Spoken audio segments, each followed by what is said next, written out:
Karnataka Almatti dam ఎత్తు పెంచుకుంటుంటే తెలంగాణ ప్రభుత్వానికి సోయి ఉందా అని నిలదీశారు కవిత. ఆల్మట్టి డ్యాం ఎత్తు పెంపును అడ్డుకునేందుకు రాష్ట్ర పోరాటం చేస్తోందని అన్నారు మంత్రి ఉత్తమ్. నీటి హక్కుల విషయంలో కాంగ్రెస్ ప్రభుత్వ చిత్తశుద్ధిని ఎవరూ శంకించలేరన్నారు.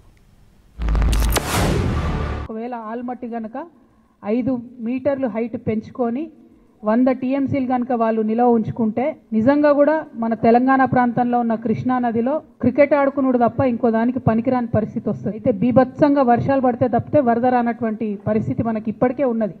అటువంటిది ఇంకొక 5 మీటర్లు పెంచితే 100 టీఎంసీలు నిలవ ఉంచితే కృష్ణా నది అనేటటువంటిది కనుమరుగయ్యే పరిస్థితి కనబడుతుంది.